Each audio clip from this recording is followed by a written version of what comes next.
नमस्ते बच्चों, विकास and studies में आपका स्वागत है। तो बच्चों देखिए, जहाँ तक हमारा टॉपिक चल रहा था अनुवाद का, तो उस अनुवाद के अंदर हमने महत्वपूर्ण जो टॉपिक थे हमारे, उसके अंदर से हमने छाट के बिंदु लिया था अनुवाद। सबसे पहले अनुवाद के अंदर हमने जो छोटे वाक्य थे हमारे, जो लकार से बनाए जा रहे थे, वो हमने अब तक लगभग सब सीख लिए हैं। जो पांचों काल थे हमारे, उन पांचों कालों के हमने लकार सीख लिए हैं। उसके बाद अब जो हमारे आगे जो हम अनुवाद करेंगे, उस अनुवाद को हम दो चीज़ों के बगैर नहीं कर सकते हैं। अब वो दो चीज़ों का समावेश होना उनमें ज़रूरी है। दो चीज़ें कौन सी? एक तो कारक, इसके अलावा उसके अंदर ज़रूरी है विभक्ति, यानी कि हमें विभक्ति भी याद होनी चाहिए और कारक भी याद होने चाहिए। कारक हमें याद होंगे, उसी अनुसार हमें उसके अंदर विभक्तियों का प्रयोग करेंगे, तभी हमारा वाक्य पूर्ण होगा। तो अनुवाद के कुछ नियम हैं, उन नियमों को हम पढ़ते हुए चलेंगे। तो उससे पहले मैं आपको कुछ चीज़ बता देना चाहता हूँ कि जो साधारण वाक्य हम पढ़ते थे उनमें, और उन साधारण वाक्य से जब कारक और विभक्ति का जब मिलान होता है तो वाक्य में किस प्रकार से परिवर्तन होता है और किस प्रकार से वाक्य का रूपांतरण हो जाता है, तो उस चीज़ के हम बात करते हैं। तो हमारे पास सिर्फ दो चीज़ें होना जरूरी है हमें। सबसे पहले तो हमारे पास होना चाहिए कारक। कारक के बाद हमें याद होनी चाहिए विभक्ति।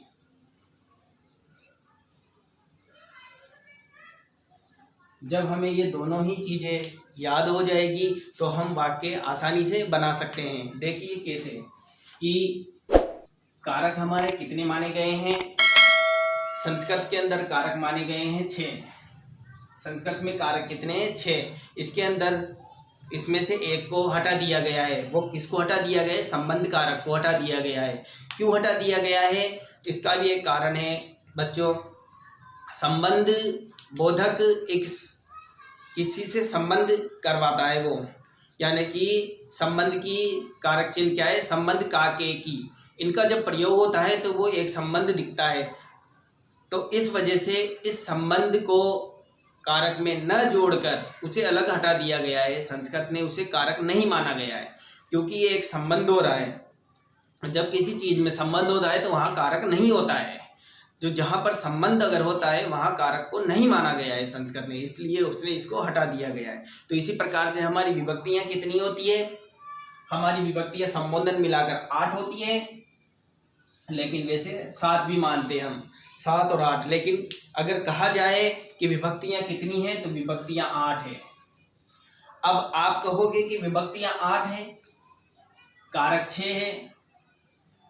विभक्तियां कितनी हैं? 8 है और कारक हमारे पास 6 हैं। लेकिन यहाँ पर 8 विभक्तियों में जब कारक 1 गया तो 6, और 6 में जब सर ने बताया, अभी मैंने बताया कि 1 को हटा दिए संबंध को, तो हो गए 7।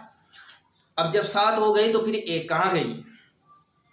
तो बच्चों देखिए, कारक के अंदर यही है कि जब हमारा कारक हम पढ़ते हैं तो उसके अंदर जो प्रथमा विभक्ति आती है, उस प्रथमा विभक्ति के अंदर ही समावेश हो जाता है 2 का, यानी कि प्रथमा विभक्ति और संबोधन, यानी कि इन दोनों को एक में ही गिना जाता है। इनको एक में ही गिना जाता है, ठीक है। यहाँ पर 2 तो एक में आ गए, यानी प्रथमा विभक्ति के अंदर प्रथम पहला और 8वां, यानी कि यहाँ पर ये प्रथमा और ये 8वां, यानी कि 2 विभक्तियाँ तो इसी में आ गई हमारी। 2 विभक्तियाँ तो इसी के अंदर आ गई। अब विभक्तियाँ हमारे पास बची कितनी? 6 विभक्तियाँ कितनी बची? 6। अब यहाँ पर 2 विभक्तियाँ तो यहाँ आ गई। 8 में से जब 2 गई तो कितनी बची? 6। और जब इस 6 में से भी अगर एक संबंध को अगर हटा दिया गया, इस संबंध को अगर हटा दिया गया तो बची 5। और 5 के अंदर जब हम जोड़ेंगे इस प्रथमा और संबोधन को, क्योंकि ये तो एक ही यूनिट हो गई ना, तो यहाँ पर हम 5 + 1 जोड़ेंगे तो 6 कारक हमारे पास आ गए। ये कहानी है कारक की। ये कहानी किसकी है? कारक की, कि 2 कारक तो एक में आ गए, यानी कि प्रथम विभक्ति और 8वीं विभक्ति दोनों प्रथमा विभक्ति के अंदर आ गई, इसलिए हमारे पास एक विभक्ति यहाँ पर घट गई। इसलिए विभक्ति, प्रथमा विभक्ति के अंदर दो विभक्तियां आने से प्रथमा विभक्ति एक प्रथमा विभक्ति हो गई। उसके बाद जो बाकी की बची उसके अंदर से संबंध को हटा देने के बाद एक वहां पर घट गई, तो एक का तो समावेश हो गया और एक को हटा दिया गया। समावेश हुआ संबोधन का प्रथमा विभक्ति के अंदर और जो षष्ठी विभक्ति है उसको हटा दिया गया। इस प्रकार से हमारे 6 कारक माने गए हैं। वैसे ही अगर इसको हिंदी में ले लें तो हिंदी में कितने कारक माने गए हैं? 8 कारक माने गए हैं।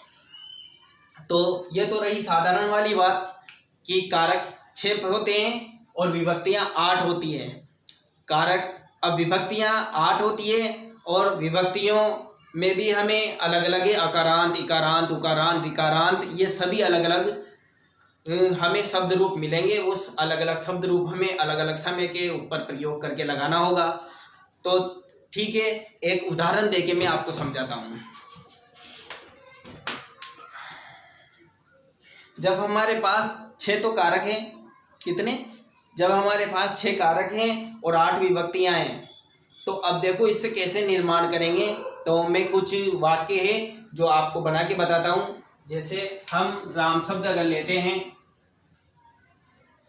राम शब्द हम लेते हैं, उसके अंदर जैसे हम बनाते हैं एक वचन, द्विवचन और बहुवचन।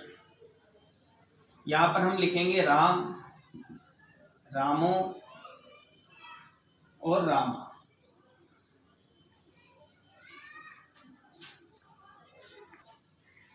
तो यहाँ पर देखो राम, रामो, रामा एक वचन, द्विवचन और बहुवचन, हमने इसकी विभक्ति लिखी। अब यहाँ पर जब हम इनको वाक्य का निर्माण करेंगे तो वचन के अनुसार हमें यहाँ पर हमें पता है कि भाई एक वचन है, यहाँ द्विवचन है और यहाँ बहुवचन है। हमारे पास अलग अलग बहुवचन है। उन अलग अलग वचन के अंदर हम किस प्रकार से विभक्ति का समावेश करके हम बनाते हैं, तो उसमें एक उदाहरण देखिए। यहाँ पर मैं उदाहरण लिखता हूँ। पहला, राम पढ़ता है, ठीक है। यहाँ पे मैं लिखता हूँ 2 राम पढ़ते हैं। यहाँ पे मैं लिखता हूँ 3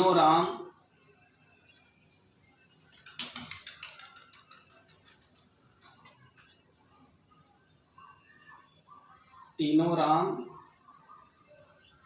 पढ़ते हैं, ठीक है। वाक्य हमारा एक वचन, द्विवचन और बहुवचन दोनों का हो गया। यहाँ पर हमारे पास एक वचन में भी हो गया, द्विवचन में भी हो गया और बहुवचन के अंदर भी हो गया।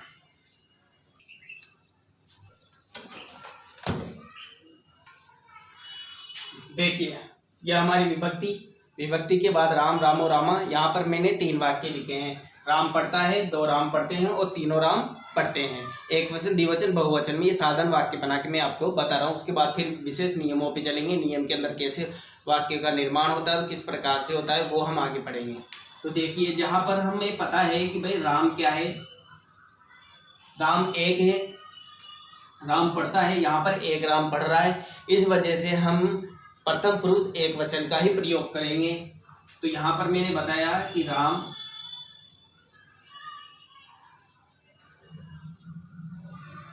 है पढ़ती। यहाँ पर मैंने लिखा राम पढ़ता है।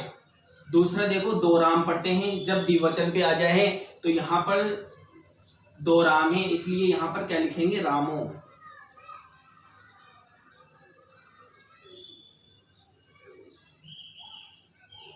रामो पठत। जब हम वाक्य बनाएंगे, तीसरा हमने बनाया कि वह 3 राम पढ़ते हैं, तो यहाँ बहुवचन आ गया। और जब बहुवचन आ गया तो बहुवचन के हम इसका प्रयोग करेंगे रामा, रामा पठन्ति। तो यहाँ पर देखिए राम एक वचन था इसलिए हमने एक वचन की क्रिया लगाई। यहाँ पर राम द्विवचन था इसलिए द्विवचन की क्रिया लगाई। यहाँ पर राम बहुवचन है इसलिए हमने बहुवचन की क्रिया लगाई। अब यहाँ पर देखिए जब एक राम था तो हमने राम का प्रयोग किया, जब यहाँ 2 राम थे तो हमने रामों का प्रयोग किया, और जब हमारे पास 3 राम थे तो हमने रामा का प्रयोग किया। ये क्यों किया? ये इसलिए किया हमने क्योंकि विभक्ति कह रही है कि राम, रामो, रामा। विभक्ति क्या कह रही है कि राम, रामो, रामा। यदि 1 राम है तो राम कहो, यदि 2 राम है तो रामो कहो, यदि 3 राम है तो क्या कहो? रामा कहो। यानी राम, रामो, रामा। उन्ने के साथ अगर हो तो इसका प्रयोग होगा। तो यहाँ पे 1 राम के साथ 1 वचन की क्रिया, 2 राम के साथ 2 वचन की क्रिया और 3 राम के साथ 3 वचन की क्रिया, अर्थात 1 वचन के साथ 1 वचन, द्विवचन के साथ द्विवचन, बहुवचन के साथ बहुवचन की क्रिया का प्रयोग हम करेंगे। उसके बाद देखिए दूसरा वाक्य जब मैं बना के बताता हूँ आपको।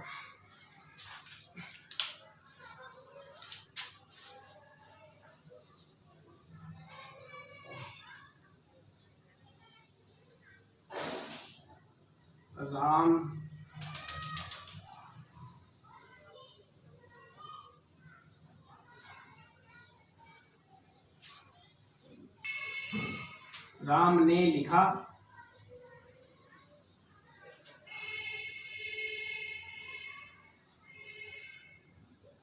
दूसरा दोनों राम ने लिखा, तीसरा तीनों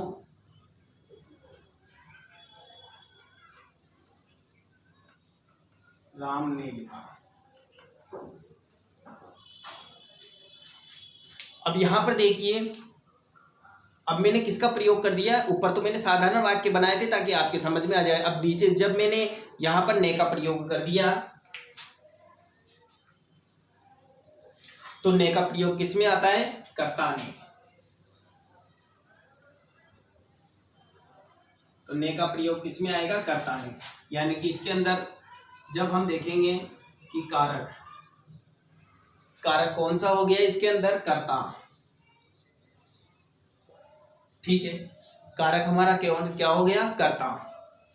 वो वचन वही हमारा होगा। इसमें हम उसके बाद में देखेंगे कि कर्ता हमारा कारक है, कर्ता कारक है, और इसके अंदर भी हमारा कर्ता कौन है, राम। और क्रिया क्या है, लिखना। यही है ना, ये हमारा कर्ता है, ये हमारी क्रिया है। ठीक है, अब देखो वाक्य का निर्माण किस प्रकार से होगा।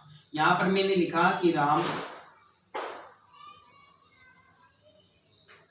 लिखती, यहां पे लिखा मैंने रामो लिखत, यहां पे लिखा मैंने रामा लिखंती। इसी प्रकार से हम इसके अंदर देखते हैं कि यहाँ पर 1 राम था, इस वजह से 1 वचन की क्रिया। यहाँ रामो, 2 राम आ गए तो रामो, और 3 राम आ गए तो रामा। वही लिखती लिखत लिखती, 1 वचन के साथ 1 वचन, द्विवचन के साथ द्विवचन की क्रिया। अब जैसे हम इसका एक और उदाहरण देख लेते हैं। ये तो था हमारा उदाहरण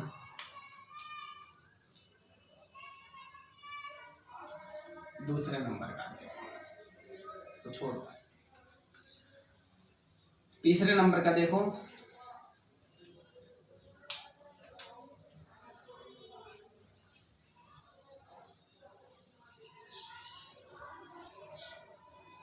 बालक ने कहा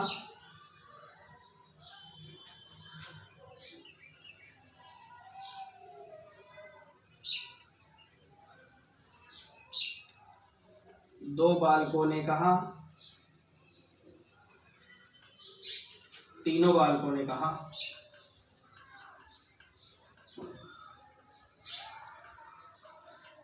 एक बालक ने कहा, 2 बालकों ने कहा और 3 बालकों ने कहा। अब जैसे हम यहाँ पर राम का जब वाक्य बना रहे थे तो राम राम और रामा की विभक्ति काम में ली। अब जब बालक आ गया तो बालक की विभक्ति काम में लेंगे हम। यहाँ पर देखो कैसे, बालक है कथयति, बालको कथयत,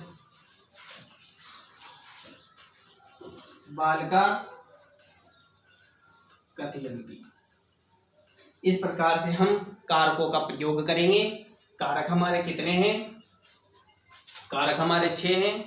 कारक हमारे कितने हैं, कारक 6 हैं। विभक्ति 8 है। एक वचन जब राम रामो रामा से हमने बनाया कि राम पढ़ता है तो राम पढ़ती, 2 राम पढ़ते हैं तो रामो पठत, 3 राम पढ़ते हैं तो रामा पठन्ति। राम ने कहा तो राम लिखती, 2 राम ने कहा तो दोनों राम ने कहा तो रामो लिखत, तीनों राम ने कहा तो रामा लिखन्ति।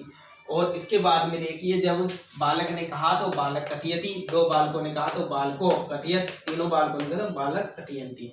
अब यहाँ पर देखिए, जब यहाँ पर 1 राम का प्रयोग हो रहा था तो राम, 2 राम का प्रयोग हुआ तो रामो, 3 राम का प्रयोग हुआ तो रामो। यहाँ पर हमने ये नहीं लिखा कि त्रिराम है, द्विराम है, ये नहीं लिखा हमने। क्यों नहीं लिखा? क्योंकि फिर विभक्ति का महत्व ही क्या रह जाता। जब हम लिखते कि भाई द्विराम कथयति, हाँ, तो त्रिराम कथयति, इस प्रकार से हम लिखते हैं, विभक्ति का प्रयोग ही कहाँ हुआ। विभक्ति का महत्व क्या होगा? फिर विभक्ति का महत्व होगा कि भाई मैं ये जो चीज़ है उसको मैं समावेश करके उसको एक ही चीज़ के अंदर रख दूँ, ताकि जब रामो आए तो आदमी अपने आप समझ जाए, बच्चा अपने आप समझ जाए कि इसमें द्विवचन का बोध है। जब रामा आए तो बच्चा समझ जाए कि इसमें बहुवचन का बोध है। तो इस वजह से हमें विभक्तियाँ याद करना बहुत ही जरूरी है। तो इस प्रकार से हमारा ये कर्ता हो गया, ये क्रिया हो गई। तो ठीक है, इसको नोट कीजिए, उसके बाद हम आगे चर्चा करते हैं।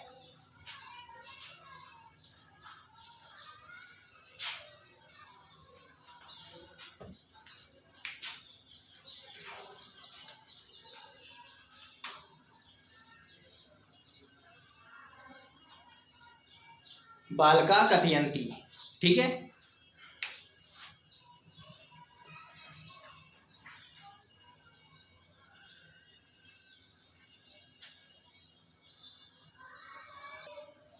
तो देखिए, इसके बाद में हम चलते हैं हमारे सबसे पहले नियम पर कि हमारा पहला नियम क्या है। हमने ये पता कर लिया कि कारक और विभक्ति दोनों मिलकर अनुवाद करने में सहायक है, और जब ये दोनों अगर मिलकर हम इसका प्रयोग करते हैं क्रिया के साथ, धातु के साथ, अर्थात शब्द रूप का प्रयोग कारक के अनुसार जब हम धातु मिलाकर हम करते हैं तो अनुवाद का कार्य संपन्न होता है। देखो कैसे, उसमें कुछ नियम भी होते हैं। कभी कभी हम, जैसे अब तक तो साधन वाक्य पढ़े, जिस प्रकार से मैंने बताया कि साधन वाक्य सत होते से वो बन गए, इसके बाद के अंदर जो मैंने बताया कर्ता कारक से बन गए। लेकिन इसके अलावा भी कुछ विशेष नियम है कि जहाँ पर 2 कर्ता आ जाए, प्रथम पुरुष, मध्यम पुरुष, दो अगर क्रियाएं आ जाए, तो 2 अगर कर्ता आ जाए तो क्रिया किसके अनुसार लगे? प्रथम कर्ता के अनुसार, द्वितीय कर्ता के अनुसार। ये कई ऐसे चीज़ें हैं जो अनुवाद कार्य में हमारे समक्ष विपत्ति लाती है, समस्याएं लाती है। लेकिन उन समस्याओं से घबराना नहीं है, उसका समाधान करना है हमें। उसका समाधान किस प्रकार से करना है, हल जो मैं बताता हूँ आपको, उस हिसाब से आप पढ़िए। तो देखिए, सबसे पहले महत्वपूर्ण नियमों पर हम चर्चा करते हैं।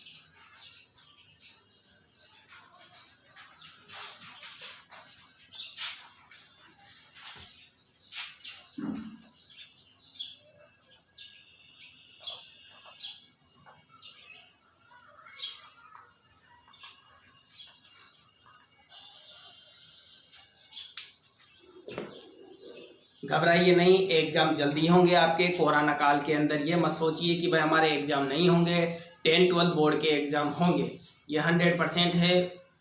ये जो प्रमोट वगैरह के आप सोच रहे हो वो नहीं होगी कतई। आप ये त्याग दो कि भाई प्रमोट होंगे। पढ़ेंगे, मेहनत करेंगे, तभी आगे बढ़ना है हमें, प्रमोट की आशा नहीं करनी है, ठीक है।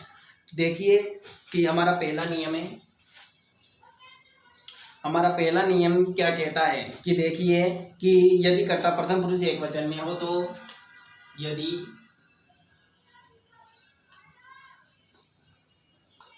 कर्ता प्रथम पुरुष एक वचन में हो, तो यदि हमारा कर्ता प्रथम पुरुष और एक वचन के अंदर हो तो क्रिया भी हमारी क्या होगी? क्रिया भी प्रथम पुरुष एक वचन में ही होगी। क्रिया भी प्रथम पुरुष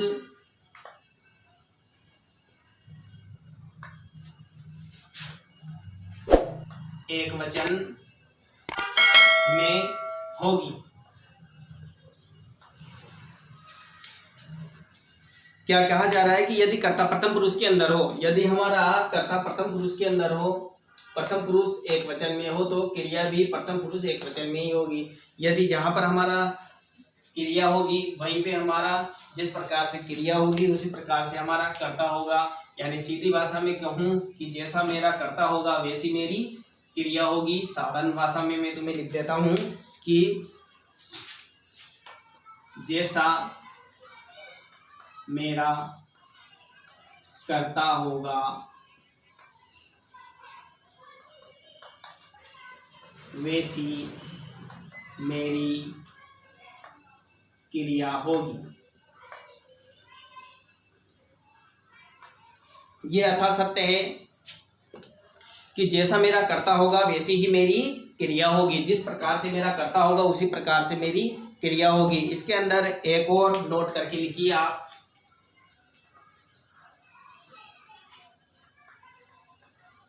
इसमें क्या नोट करके लिखना है कि कर्ता किसी भी लिंग में हो,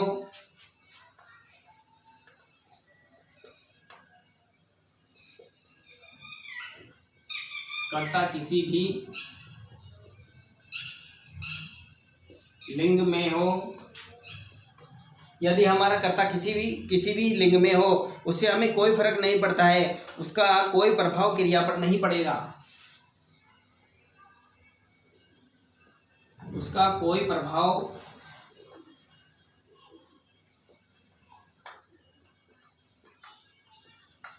क्रिया पर नहीं पड़ेगा।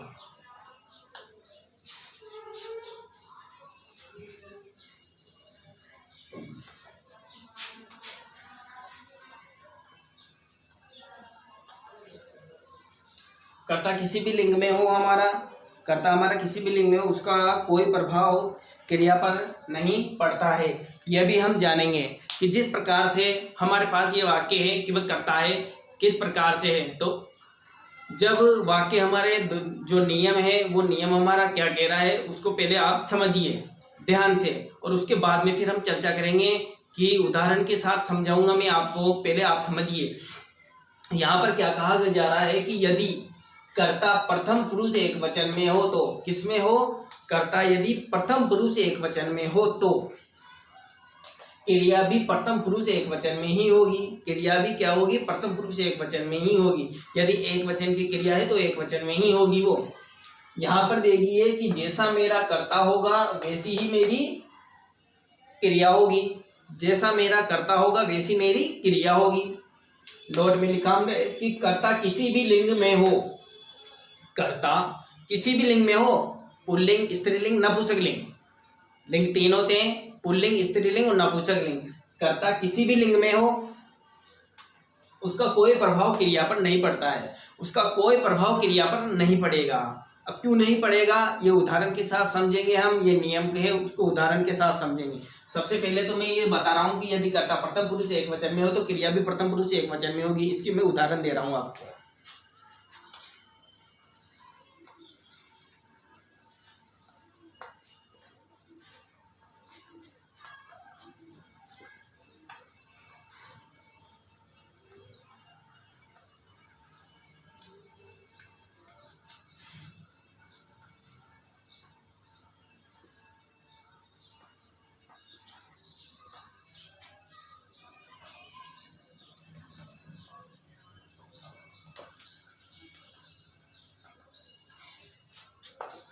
यहाँ पर मैंने तीन वाक्य लिखे हैं और तीनों वाक्य कौन कौन से लिखे हैं मैंने, तीनों ही लिंगों के अंदर लिखे हैं मैंने। सबसे पहले मैंने लिखा है कि वह पढ़ता है। क्या लिखा मैंने, सबसे पहले कि भाई वह पढ़ता है। दूसरा लिखा मैंने कि वह पढ़ती है और तीसरा लिखा मैंने कि वह पुस्तक है। अब देखिए जब इनके हम संस्कृत में वाक्य बनाएंगे तो किस प्रकार से बनाएंगे, इनमें कोई परिवर्तन नहीं होगा, ऊपर वाला जो नियम है वही काम में आएगा। यहाँ पर देखिए कि वह पढ़ता है अर्थात सर पढ़ती, ठीक है। इसके बाद देखिए वह पढ़ती है, यहाँ पर तो पढ़ता है था यानी कि लिंग था, पुल्लिंग था, यहाँ पढ़ती है स्त्रीलिंग है। तो यहाँ पर हम किसका प्रयोग करेंगे, सा का प्रयोग करेंगे कि सा पढ़ती।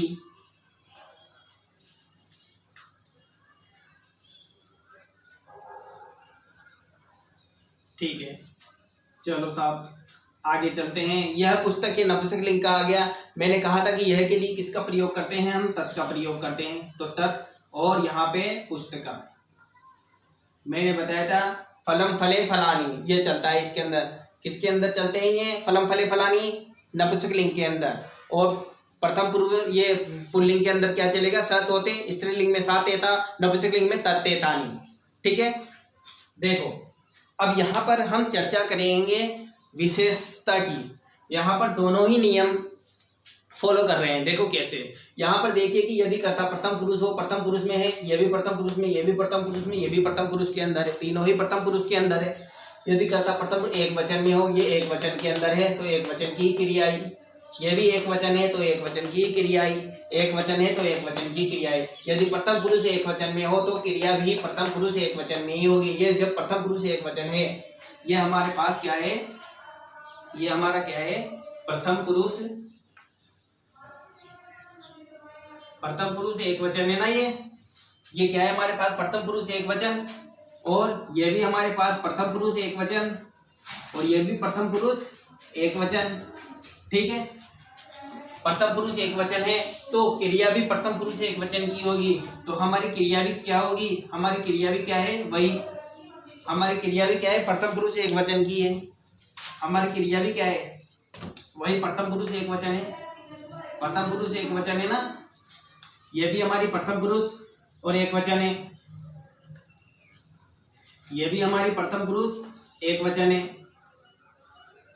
चलो ये तो सिद्ध हो गया हमारा कि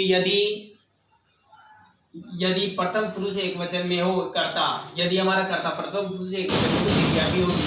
अर्थात हम ये देखें कि वह हमारा कर्ता तो क्या है, ये हमारा कर्ता हो गया, ये हमारी क्रिया हो गई।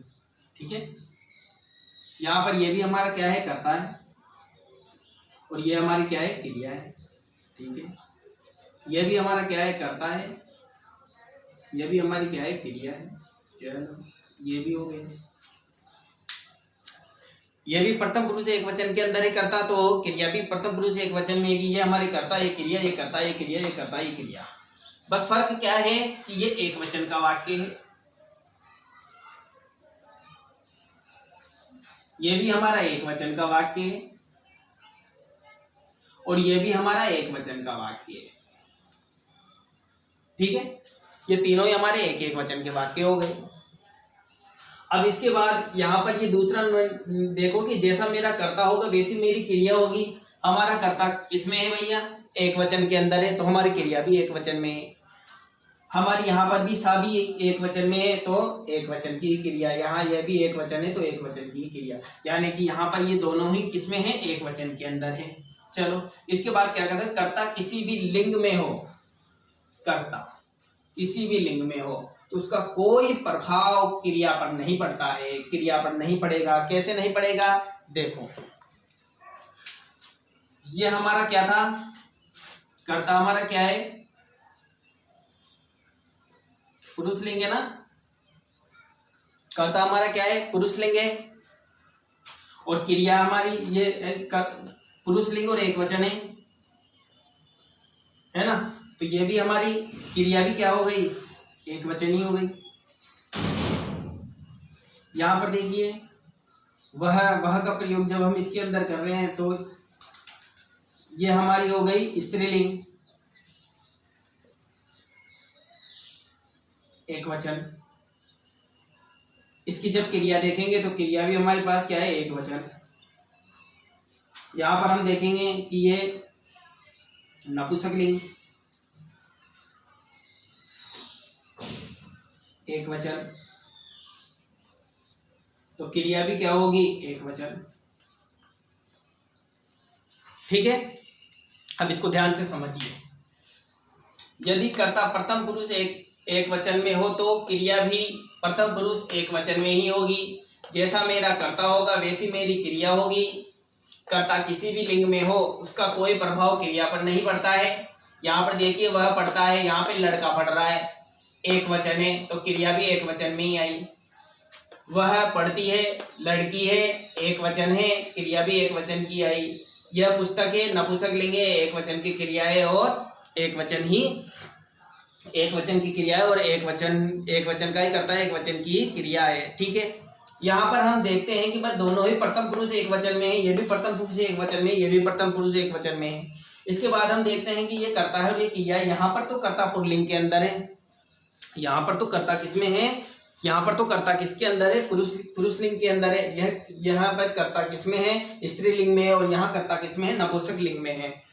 अब यहाँ पर हम इन दोनों को कंपेयर करते हैं, पुल्लिंग और स्त्रीलिंग को। नपुंसक लिंग के अंदर तो अलग ही क्रियाएं चलती है, फलम फले फलानी की, तो ये तो अलग ही है। हम इन दोनों को कंपेयर करके देखते हैं कि यहाँ पर भी पढ़ती का ही प्रयोग हुआ, यहाँ पर भी पढ़ती का ही प्रयोग हुआ, जबकि यहाँ पर हमारे पास क्या था, पुरुष लिंग था, और यहाँ पर क्या था, स्त्रीलिंग था। लिंग अलग अलग हो गए, लिंग अलग अलग हो गए, लेकिन क्रिया एक ही है। इस वजह से यहाँ पर ये विशेष नोट करके लिखा है मैंने कि भाई कर्ता किसी भी लिंग में हो, कर्ता हमारा किसी भी लिंग में हो, एक वचन या पुल्लिंग या स्त्रीलिंग, हाँ, कर्ता हमारा किसी भी लिंग में हो, कर्ता हमारा किसी भी लिंग में हो, पुरुष लिंग हो या स्त्रीलिंग हो, उसका कोई प्रभाव क्रिया पर नहीं पड़ेगा, क्रिया पर कोई प्रभाव नहीं पड़ेगा। यहाँ पर हमारे पास पुरुष लिंग था तब भी हमने पढ़ती लिखा, यहाँ पर स्त्रीलिंग था तब भी हमने पढ़ती लिखा। और एक विशेष तौर से अगर हम देखा जाए तो यहाँ पर है वह पढ़ता है, पढ़ने का कार्य लड़का कर रहा है और लड़की भी पढ़ने का ही कार्य कर रहे हैं, दोनों एक ही तो कार्य कर रहे हैं, कोई अलग थोड़ी ना कर रहे हैं। उनमें क्या चेंज करेंगे, पढ़ने में क्या चेंज करेंगे, लड़के के लिए पढ़ने के लिए कुछ अलग लिखेंगे और लड़की के पढ़ने के लिए कुछ अलग लिखेंगे क्या, नहीं, ये भेदभाव हो जाएगा। इसलिए संस्कृत ने कहा कि यदि लिंग अगर अलग हो कोई दिक्कत नहीं है, क्रिया एक ही रहेगी, क्रिया एक ही रहेगी, ठीक है। तो ये मेरा डायग्राम था फर्स्ट नियम का, आप इसे उतारिए, फिर सेकंड नियम के ऊपर